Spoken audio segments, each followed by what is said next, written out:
Kushpiritua is a half Tongan, half Indian, and there are a lot of compliments from school about this girl.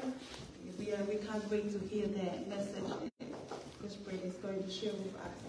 And I asked the Church of the Latter-day Saints, Sasima Monga, to get ready to do your items after the first speaker or first speech, and also the board members, your item after the Sasima Monga. Thank you.